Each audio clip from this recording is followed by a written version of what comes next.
우리가 16주 동안 열심히 달려왔던 호세아서 이제 드디어 마지막 장에 왔습니다. 호세아서 전체를 한 문장으로 정리하면 이거죠. 하나님 끝까지 사랑하시는 하나님이시다. 이스라엘은 하나님을 떠났어요. 우상을 섬겼습니다. 하나님보다 세상을 더 의지했어요. 그런데 놀라운 것은 하나님이 그 이스라엘을 포기하지 않으셨다라고 하는 사실입니다. 그래서 하나님은 이 하나님을 떠난 이 이스라엘을 위하여 한 선지자를 세우시는데 그게 바로 호세아 선지자였어요. 그리고 하나님은 호세아에게 이해하기 어려운 명령을 내리십니다. 우리가 1장에서 다 보았죠. 호세아에게 음란한 여자를 아내로 맞이하라 라고 말합니다. 자, 왜 이 명령을 하셨을까요? 이스라엘이 하나님을 떠난 바로 그 모습이 마치 남편을 버리고 다른 남자를 따라간 아내와도 같았기 때문이었다라는 거예요. 그런데 놀라운 것은 그 아내가 데리고 오면 또 도망가고 데려다 놓으면 또 배신하는 그런 모습을 보이더라고 말이죠. 그런데 호세아는 어떻게 합니까? 계속 데려다가 찾아서 데려옵니다. 나중에는 이 여자가 뭘 하다 팔려갔는지 돈을 주고 사와야 되는 상황까지도 있었지만 호세아가 돈을 주고 그 아내를 다시 사왔다라는 거예요. 자, 왜 그렇게 하시는가? 그게 바로 하나님의 마음이다 그 말이에요. 호세아에게 하나님의 마음을 깊이 깨닫게 하기 위해서 하나님은 음란한 여자 고멜을 아내로 맞이하라. 또 그리고 그 아내를 통해서 끊임없는 하나님의 마음을 깨닫게 하셨다라고 하는 사실입니다. 여러분, 호세아서를 우리가 지금까지 쭉 16주에 걸쳐서 우리가 읽다 보면서 여러분 그런 질문을 갖지 않습니까? 아니 도대체 하나님은 왜 이렇게까지 사랑하실까? 몇 번 배신하면 포기할 수도 있을 텐데 하나님은 왜 이렇게 끝까지 붙잡으시는가라고 하는 거죠. 오늘 호세아서 이 마지막 장에서 하나님은 그 이유를 말씀하시면서 이스라엘에게 마지막으로 이렇게 부르십니다. 이스라엘아, 여호와께로 돌아오라. 자, 이 말씀은 그저 단순히 이스라엘 이 사람들에게만 하시는 말씀이 아닙니다. 오늘 하나님께서 우리에게 하시는 그 말씀이라는 사실을 기억하시기를 바랍니다. 혹시 하나님보다 다른 것을 더 붙들고 그렇게 살아가고 있지는 않습니까? 혹시 하나님보다 세상의 물질과 힘을 더 의지하며 살아가고 있지 않습니까? 예배는 드리지만 마음은 하나님께로부터 멀어져 있지는 않은가라는 거예요. 그렇다면 오늘 하나님께서 우리에게 말씀하십니다. 돌아오라는 거예요. 그리고 하나님은 또 하나 약속을 주십니다. 내가 고치리라.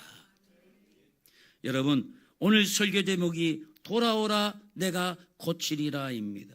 오늘 이 말씀을 통해서 우리의 신앙이 다시 회복되고 우리의 마음이 다시 하나님께로 돌아가며 성령께서 우리의 영혼을 새롭게 고치시는 그 은혜가 있게 되시기를 주님의 이름으로 간절히 축원을 드립니다. 자, 이제 본문 1절로 들어갑니다. 이스라엘아, 내 하나님 여호와께로 돌아오라. 내가 불의함으로 말미암아 엎드러졌느니라. 그래서 자, 여기서 하나님께서는 뭐라고 부르십니까? 이스라엘아라고 부릅니다.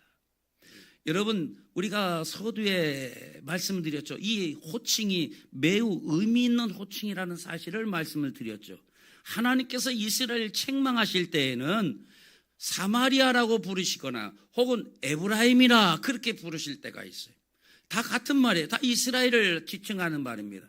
자, 하나님께서 에브라임아라고 부를 때는 뭔가 책망하시게 부를 때는 에브라임이라고 부르시는 거예요. 사마리아라고 부르신다고 말이죠. 그런데 하나님께서 소망 가운데 부르실 때에는 이스라엘아 그렇게 부르신다고 말이에요.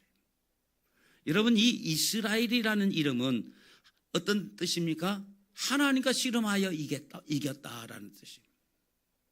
이 말은 하나님이 통치하신다. 나는 하나님께 항복했다라는 거예요. 여러분, 이것은 야곱이 하나님과 씨름할 때 거기서 얻은 이름이 너는 이제 야곱이라 하지 말고 이스라엘이라 하라. 하나님과 겨루어 이겼음이니라 라고 말씀하셨다고. 그래서 이스라엘이라는 뜻이 하나님과 겨루어 이겼다라는 뜻입니다.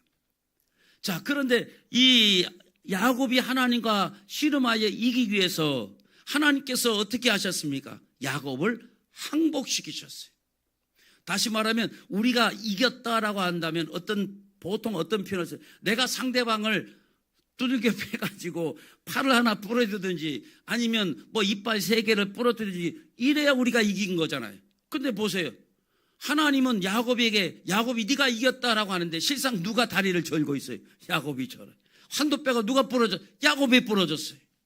그럼 누가 이긴 거예요? 세상적으로 보면 하나님이 이긴 건데 하나님은 뭐예요? 네가 이겼다라고 말해요. 이 말은 뭐예요? 야곱이 하나님과 겨루어 이기기 위해서 야곱이 했던 것이 무엇입니까? 항복한 거예요. 여러분, 우리가 하나님께 항복해야 우리가 이기는 거예요. 하나님께 굴복해야 우리가 이기는 거예요. 하나님은 바로 이 야곱의 환도뼈를 쳐서 야곱으로 하여금 절게 하시면서 야곱의 이름을 바꿔주신데 네가 이겼다. 하나님과 겨루어 이겼다. 이제 야곱이라 하지 말고 이스라엘이라. 네가 이기는 것은 네가 내 자아가 죽고 내가 항복하고 네가 하나님의 통치를 받아들이는 것, 그게 곧 네가 이기는 길이야 라고 말하는 거예요. 그때 하나님이 야곱을 이스라엘이라 그렇게 바꿔주시면서 하나님이 긍휼과 사랑으로 부르실 때는 항상 이스라엘아 부르시고 뭔가 책망할 것이 있으면 성경은 에브라임아 그렇게 부르신다고 말이에요. 혹은 또 사마리아라 그렇게 부르신다고 말이에요. 여러분, 우리가 인생을 살다 보면 우리도 사마리아가 될 때가 있고 우리도 에브라임이 될 때가 있습니다. 하나님 앞에 넘어질 때가 있다 그 말이에요. 하나님보다 다른 것을 더 의지하며 살 때가 있습니다. 그러나 하나님은 그런 우리를 향해서 이스라엘아 그렇게 부르신다 그 말이에요. 왜 그럴까요?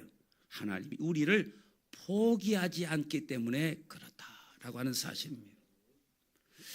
자, 하나님은 우리를 향하여 돌아오라 부르십니다. 오늘 본문 1절을 다시 한번 봅니다. 이스라엘아 내 하나님 여호와께로 돌아오라 라고 말합니다. 여기 돌아오라 이 말은 단순히 어떤 종교적인 의미가 아닙니다. 다 하나님 앞에 예배를 드려라 그런 종교적인 표현이 아니라 방향을 바꾸라는 거예요. 지금까지 하나님을 떠나 살던 그 삶의 방향을 완전히 바꾸라는 그 의미인 것을 여러분 기억하시길 바랍니다. 자, 왜 하나님이 이렇게 강하게 너의 삶을 바꾸라고 말하고 있느냐? 그 이유가 뒤에 나와요. 내가 불의함으로 말미암아 엎드려졌느니라 그랬어요. 여기서 불의라고 하는 것은 무엇을 뜻합니까? 여러분, 불의의 반대말은 무엇입니까? 의가 되겠지요. 그러면 의는 뭡니까? 하나님 앞에 의가 뭘까요? 뭐 우리가 하나님 앞에 의나 불이나 우리가 뭔가를 내가 나쁜 짓을 하고 안 하고 하면은 불이고 안 하면 의고 뭐 우리가 그런 어떤 행동, 단순한 행동을 말하는 것이 아닌 거예요. 여러분, 의 끊어진 상태를 말하는 거예요. 하나님과의 관계가 끊어지면 어떤 현상이 나타나는가 하면 이 도둑질, 여기 로마서에 나오는 표현입니다. 도둑질, 간음, 시기, 질투, 거짓말, 폭력, 미움, 음란 이런 증상들이 나타난다라는 거. 이게 하나님과의 관계가 끊어지고 멀어졌을 때 나타나는 증상입니다. 여러분, 우리가 태양으로부터 등지고 태양으로부터 멀어지면 여러분, 태양이 뭔가를 하지 않아도 그 멀어진 그 자체로 우리에게는 어떤 증상이 나타납니까? 추위를 느끼고 또 식물이 자라지 못하고 이런 겨울이 뭐예요? 태양으로부터 멀어지니까 멀어진 그 증상으로 찬바람이 불고 해가 짧아지고 식물이 자라지 못하고 땅이 얼고 이런 증상이 나타나는 거예요. 그러니까 태양이 뭔가를 했기 때문에 이런 게 나타나는 것이 아니라 단순히 태양으로부터 멀어졌다라는 것으로 이런 증상들이 나타나는 거예요. 여러분, 우리가 하나님과의 관계가 틀어지고 멀어지면 이 불의, 도둑질, 간음, 질투, 거짓말 이런 증상들이 나타나는 거예요. 우리는 보통 이 도둑질이나 간음이나 불이나 뭐 질투, 거짓말 이런 것들을 죄라고 말하잖아요. 근데 여러분, 정확하게 말하면 이게 죄라고 보기는 아니, 죄로 우리가 볼 것이 아니라 이 죄의 이것이 본질이 아니라 죄로부터 나타나는 증상들이라고 말이죠. 다시 말하면 죄가 뭐냐? 도둑질이 죄가 아니라 죄로서 나타난 증상이죠. 여러분, 성경은 죄를 뭐라고 말합니까? 죄를 하마르티아라고 헬라어로 말합니다. 하마르티아라는 말은 관역에서 벗어났다. 그게 죄라는 거예요. 그러니까 죄는 도둑질, 간음, 거짓말 이거의 죄가 아니고 이건 죄로 말미암아 나타나는 증상들인 거예요. 그러니까 죄는 뭐냐? 하나님으로부터 벗어난 것, 하나님의 관계가 틀어진 것, 여기서부터 나타나는 것이 도둑질이라든가 간음이라든가 거짓말이라든가 이런 것들이 나타나는 거예요. 그러니까 순서상으로 보면 우리가 이런 죄의 증상들 때문에 하나님과 관계가 끊어진 것이 아니고 하나님과의 관계가 끊어졌기 때문에 이런 증상들이 나타나는 거라고 말이에요. 여러분 감기 걸리고 나면, 여러분 감기도 걸리면 어때요? 감기가 걸리면 열이 나잖아요. 기침도 나오고 또 콧물도 나는 그런 증상들이 있는 거예요. 마찬가지로 하나님과 관계가 끊어지면 이런 영적인 증상들이 나타나는 거라고 말이죠. 그러니까 도둑질이 죄가 아니고 거짓말이 죄가 아니고 이건 죄에 대한 결과, 증상들이지. 죄는 하나님과의 관계가 틀어진 것, 멀어진 것, 그게 죄인 것이고 그게 곧 불이라는 사실을 여러분 기억하시길 바랍니다. 자, 그래서 이런 그 관계가 끊어지면 이런 영적인 증상들이 나타나는데, 그리고 그 마지막 결과는 뭐냐? 바로 엎드려짐이라 그랬어요. 여기에 보면 그 하나님 앞에 여호와께로 돌아오라. 내가 불의 때문으로 어떻게 하라? 엎드려졌다. 불의 때문에 엎드려졌다. 바로 이 불의의 결과가 엎드려짐으로 나타난다라는 거예요. 이 최종적인 엎드려짐이 나타나기 전에 하나님의 사람들은 그 하나님 앞에 뜻과 마음을 돌이켜야 될 줄로 믿습니다. 이 엎드려지면 이제는 끝인 거예요. 그 최종 결과 엎드려짐이 나타나기 전에 우리는 빨리 하나님 앞에 돌이켜야 될 줄로 믿습니다. 여러분, 하나님은 우리가 완전히 무너지기 전에 부르신다는 것을 기억하시길 바랍니다. 돌아오라. 오늘 여러분 이 금요 기도에 하나님은 우리를 부르고 계심을 기억하시길 바랍니다. 내 인생 오늘 돌아가지 않아도 다음 주에 돌아가면 되겠지, 주일날쯤 돌아가면 되겠지, 그렇지 않다고 말이죠. 여러분, 바로 오늘 이 말씀이 들리는 이 시간이 여러분에게 마지막 기회라고 말이죠. 오늘 이 시간 여러분 하나님께로 돌이켜 나아가야 될 줄로 믿습니다. 혹시 여러분 하나님보다 더 붙잡고 있는 것이 있다면, 하나님보다 더 의지하고 있는 것이 있다고 한다면, 여러분 하나님과의 관계가 식어지고 있다면, 여러분 오늘 하나님은 빨리 돌아오라고 우리를 부르고 계심을 기억하시길 바랍니다. 여러분의 인생 가운데 이 호세아 이 말씀이 16조 동안 들려지는 것이 여러분 이 우연한 기회가 아니라고 말이죠. 너희가 엎드려지기 전에 하나님께로 돌아오라는 하나님의 사인인 것을 기억하시길 바랍니다. 여러분, 하나님은 우리가 완전히 무너지기 전에 부르십니다. 속히 돌이키시기를 바랍니다. 두 번째, 하나님은 우리의 영적인 눈을 열어주십니다. 오늘 본문 2절입니다. 너는 말씀을 가지고 여호와께로 돌아와서 아뢰기를 모든 불의를 제거하시고 선한 바를 받으소서. 우리가 수송아지를 대신하여 입술의 열매를 주께 드리리이다. 여기 하나님은 결코 형식적인 예배를 원하지 않습니다. 하나님은 마음의 회개를 원하시는 분이십니다. 그래서 여기 뭐라고 말합니까? 수송아지를 대신하여 입술의 열매를 드려라 라고 말합니다. 우리는 수송아지를 드리는 것이 예배라고 생각하지만 하나님은 너희 입술의 열매를 원한다. 이 말은 뭐예요? 너희가 진정한 회개를 하나님이 원하신다라는 거예요. 여기서 너는 말씀을 가지고 여호와께로 돌아와서 아뢰기를 모든 불의를 제거하시고 선한 바를 받으소서라고 하라는 거예요. 너희는 말씀을 가지고 여호와께 돌아와 아뢰기를 이렇게 말하라 그 말이죠. 어떻게 말하라? 모든 불의를 제거하고 선한 바를 받으소서, 그렇게 아뢰라는 거예요. 자, 그럼 여기서 말하는 선한 바가 뭘까요? 여러분, 선 중에 가장 큰 선이 무엇입니까? 선한 것 중에 가장 큰 선이 하나님과의 관계가 회복되는 것이 가장 큰 선인 것을 기억하시길 바랍니다. 이 선의 반대말은 뭐예요? 죄가 되겠죠. 이 죄가 무엇입니까? 하나님께로부터 멀어지는 것이 죄입니다. 그렇다면 최고의 선은 무엇입니까? 하나님과의 관계가 회복되는 것이 선이죠. 아까 불의에도 증상이 있었다라고 말씀드렸잖아요.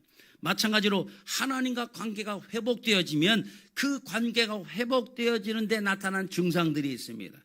그 증상이 뭐냐? 그게 입술의 열매라는 거예요.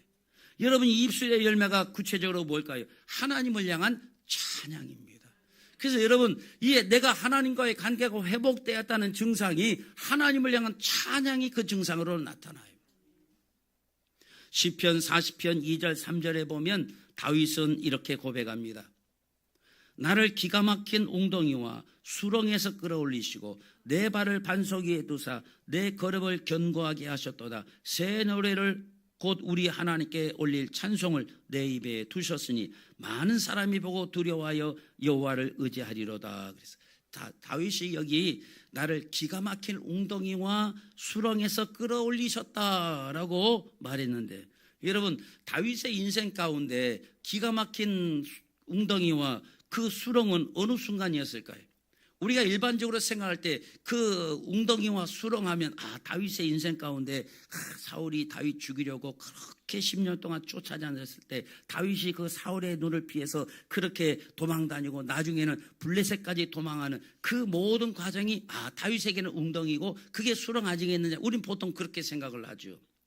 아들 압살롬이 반란을 일으켜서 그 아들에 의해서 그 아들을 피하기 위해서 성을 버리고 도망치는 그 상황이 우리는 일반적으로 이게 깊은 웅덩이와 기가 막힌 수렁이라고 우리는 그렇게 생각을 하죠. 그런데 여기서 다윗이 말하는 이 기가 막힐 웅덩이와 수렁은 이런 환경적인 것을 말하는 것이 아닌 거예요. 이게 자기의 영적인 위기를 지금 말하고 있다는 사실을 기억하시길 바랍니다. 그렇다면 다윗에게 있어서 가장 심각한 영적인 위기가 언제였을까요? 바로 밧세바를 범했을 때. 우리는 우리의 인생의 위기가 어느 때라고 말합니까? 아까도 얘기했지만 사울에게 쫓겨다니면서 굶주리고 배고프고 힘들고 도망다니고 또 아들에게 배신당하고 이런 아주 안 좋은 환경이 우리는 웅덩이고 그게 깊은 수렁이라고 생각한다고 말이죠. 그런데 여러분, 진짜 웅덩이, 진짜 수렁이 뭐냐? 내 영적인 위기가 웅덩이요 수렁인 것을 기억하시길 바랍니다. 다윗이 밧세바를 범할 때에는 다윗에게는요, 우리가 생각하는 웅덩이도 없고 수렁도 없을 때예요. 나라는 잘 되고 확장되고 평안하고 영토는 늘어나고 금은보화는 늘어나는 시대예요. 이제는 전에는 다윗이 직접 군대를 끌고 나가 전쟁하라고 싸웠는데 더 이상 그럴 필요가 없어요. 이제는 나를 대신하여 장군들이 알아서 잘 싸우고 나라는 부강해져요. 시간이 많아요. 여유가 많아요. 이제 싸우면 장군들이 하고 돈은 넘쳐나고 곳간에 금은보화가 넘쳐나고, 그러니까 다윗이 어떻게 합니까? 한가로이 옥상을 거닐다가 저기 아리따운 여인이 목욕하고 있네. 저 여인 데려와라. 그래서 밧세바를 범하고 결국 그 범죄를 감추기 위해서 그 남편 우리아를 살인하는 데까지 이르게 되어졌다라는 거예요. 그러니까 이 살인과 간음을 동시에 저지른 죄죠. 다윗이 이 죄를 나단 선자로부터 지적받습니다. 그럴 때 다윗은 내가 얼마나 깊이 무너져 있는가 그걸 깨달았던 거예요. 나라는 잘 되고 평안하고 한가하고 그러다 보니까 내가 영적으로는 이미 무너져 가지고 지금 이런 상태까지 이르렀다라는 거예요. 그래서 그는 시편 51편 5절에 통곡하며 회개를 합니다. 내가 죄악 중에 출생하였으며 어머니가 죄 중에서 나를 잉태하였나이다 라고 고백합니다. 이 사건이 얼마나 다윗에게 이 나단 선자의 책망을 듣고 얼마나 아프게 다가왔는지 시편 6편 6절에 또 이렇게 고백합니다. 내가 단식함으로 피곤하여 날마다 눈물로 내 침상을 띄우며 내 요를 적시나이다 그랬어요. 얼마나 밤마다 통곡했으면 눈물로 침대를 둥둥 띄울 정도라고 얘기를 하겠습니다. 얼마나 철저하게 회개를 했는지 아시겠죠. 이렇게 회개한 다윗을 하나님이 다시 이렇게 세우셨다라는 거예요. 여러분, 이것이 은혜인 것을 믿으시기를 바랍니다. 성령께서 우리의 눈을 열어주셔야 우리의 진짜 상태를 볼 수 있다라는 거예요. 여러분, 우리의 인생의 깊은 웅덩이와 수렁은 어느 때입니까? 쫓길 때가 아니었다라는 거예요. 아들의 배신이 아니었다라는 거예요. 그 사울의 눈을 떼어 이곳저곳을 다니면서 고통당하고 가난하고 힘들고 어렵고 심지어는 블레셋에서 살기 위하여 미친 척 침을 묻히고 그야말로 미친 척 그 대문을 뻑뻑 긁어대는 그것이 다윗의 인생의 웅덩이와 깊은 수렁이 아니라 나라가 잘되고 부강하고 곳간에 금은보화가 가득할 때 그 여유의 영적인 무감각 속에 음란한 죄를 범하고 살인죄를 범하는 바로 그 상황이 바로 다윗에게서는 내가 기가 막힌 웅덩이, 기가 막힌 수렁이라고 표현할 수밖에 없었다고 말이에요. 여러분, 그 사실을 나단 선지자를 통하여 깨우침을 받고 지적받고 그는 침상을 적시는 철저한 회개를 행함으로 말미암아 하나님이 그를 다시 이렇게 세우신 것을 기억하시길 바랍니다. 여러분, 성령께서 이와 같이 우리의 눈을 열어주셔야 우리의 진짜 상태를 볼 수 있다라고 하는 거예요. 성령께서 깨닫게 하셔야 하나님께서 우리를 부르시는 그 부름의 소리를 듣고 하나님께로 우리가 돌아올 수 있다는 사실을 기억하시길 바랍니다. 그래서 고린도전서 12장 3절은 성령으로 아니하고는 누구든지 예수를 주시라 할 수 없느니라. 성령께서 우리에게 깨달음을 주시고 성령께서 우리로 하여금 그 우리의 현재 내 상태를 보게 하셔야만 우리가 하나님께로 돌아갈 수 있다는 거예요. 오늘 성령께서 여러분의 마음을 열어주시기를 주님의 이름으로 축원합니다. 성령께서 여러분의 진짜 영적인 상태를 보게 하시고 알게 하시고 느끼게 하셔서 정말 내 힘으로는 살 수 없다, 나 하나님께로 돌아가야 되겠다, 침상을 적시는 진정한 회개로 하나님께로 돌이키는 역사가 일어나시기를 주님의 이름으로 축원을 드립니다. 하나님은 우리가 의지하던 것을 또 세 번째로 내려놓게 하십니다.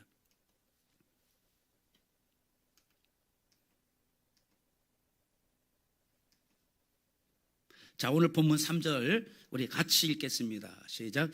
우리가 아수르의 구원을 의지하지 아니하며 말을 타지 아니하며 다시는 우리의 손으로 만든 것을 향하여 너희는 우리의 신이라 하지 아니하오리니 이는 고아가 주로 말미암아 긍휼을 얻음이니이다 할지니라. 자, 여기 보면 드디어 이제 삶에 대한 성찰과 반성과 회개가 나타나고 있어요. 이제 이스라엘 백성들, 드디어 이스라엘 백성들이 제정신이 이제 들기 시작하는 거죠. 우리가 아수르의 구원 의지하지 않고 말을 타지 아니하고 다시는 우리의 손으로 만든 것을 향하여 우리의 신이라 하지 않겠습니다 라고 이제 제정신 차리고 지금 하나님 앞에 고백하는 거예요. 여기 이들의 고백이 무엇입니까? 우리가 아수르라고 하는 세상의 힘, 그 힘도 의지하지 않겠다라는 거예요. 이 말이라는 거예요. 말은 요즘 말은 우리가 타고 다니는 뭐 자동차, 이런 세상의 능력 아닙니까? 좋은 차 타면 야, 저 사람 능력이 있구나. 그 말이 그 사람의 능력을 나타내는 거예요. 그러니까 이 사람이 말을 타고 다니는 거, 이 귀족이라든가, 이 사람이 있는 사람이고 능력 있는 사람이구나 라고 하는 거예요. 그러니까 내가 말도 타지 않겠다. 이게 세상의 능력도 내가 이제 의지하지 않겠다. 그러니까 아수르라고 하는 세상의 힘도, 말이라고 하는 세상의 능력도, 또 우리의 손으로 만든 것, 내가 손으로 만든 나의 능력, 내 경험, 내 재능, 이것도 내가 의지하지 않겠다. 오직 주님만 바라보겠다라고 하는 그 고백인 거예요. 여러분, 하나님께로 돌아온다라는 것은요, 단순히 내가 교회에 나온다, 내가 예배에 다시 참여한다, 이게 아니라는 거예요. 하나님보다 더 의지하던 것들을 내려놓는 것. 여러분, 그게 하나님 앞에 돌아오는 것이라는 것을 기억하시길 바랍니다. 그러면 내가 하나님께 돌아오는 것은 내가 안 드리던 금요기도를 드리게 됐다, 내가 안 드리던 예배를 내가 더 드리게 됐다, 이게 아니라 내가 의지한 내 모든 것들을, 내가 의지했던 아수르의 힘, 이 말과 같은 내가 세상에 누리는 능력, 내가 부어 만든 나의 능력, 내 재능, 나의 이 모든 것들, 내가 의지했던 것들 다 이제는 내려놓고 난 하나님만 의지하겠다라는 것이 바로 그게 하나님께로 돌아오겠다라는 표현이다, 그 말이에요. 여러분, 호세아서의 이 마지막 메시지는 아주 단순해요. 뭐라고? 돌아오라는 거예요. 돌아오라. 그리고 하나님은 돌아온 자에게 약속하십니다. 내가 고치리라. 너희가 깨끗한 몸과 마음으로 내게 오라, 그래 말하고 있지 않아요. 너희의 있는 그 상태로, 지금 오염되고 타락하고 문제 많은 그 상태로 오기만 해라. 너희 의지했던 것들 다 내려놓고 내게로 돌아오기만 해라. 내가 고치겠다라고 말하고 있는 거예요. 오늘 본문 4절에 보면 하나님께서 이렇게 말씀하십니다. 내가 그들의 반역을 고치고 기쁘게 그들을 사랑하리니 나의 진노가 그에게서 떠났습니다. 그래서 여러분, 우리의 신앙을 고치시는 분은 하나님이십니다. 우리의 마음을 고치시는 분도 하나님이십니다. 여러분, 우리의 가정을 고치시는 분도 하나님이십니다. 사랑하는 성도 여러분, 오늘 이 시간 하나님 앞에 돌아오시길 바랍니다. 조금 돌아오는 것이 아니라 완전히 돌아오시길 바랍니다. 형식적으로 돌아오는 것이 아니라 마음으로부터 돌아오십시오. 부분적으로 돌아오는 것이 아니라 인생 전체를 가지고 돌아오시기를 바랍니다. 그러면 하나님께서 말씀하세요. 내가 고치리라. 여러분의 영혼을 고칠 것입니다. 여러분의 삶을 고치실 겁니다. 여러분의 가정을 고치시고 여러분의 사업과 직장을 고치실 겁니다. 여러분의 신앙을 다시 살리실 겁니다. 사랑하는 성도 여러분, 오늘 이 밤 하나님 앞에 돌아오는 하나님의 사람들에게 하나님께서는 친히 역사하시고 고치시는 은혜가 임할 줄로 믿습니다. 이 시간 하나님 앞에 우리 나아갑시다. 우리의 마음을 가지고 하나님께 돌아가시기를 바랍니다. 그리고 하나님께 여러분 부르짖으십시오. 주님 나를 고쳐주옵소서. 그리고 하나님께서 반드시 응답하실 줄로 믿습니다. 여러분 하나님께 기도할 때 금요일만큼이라도 여러분 돌아갈 때는 목 좀 쉬었으면 좋겠어요.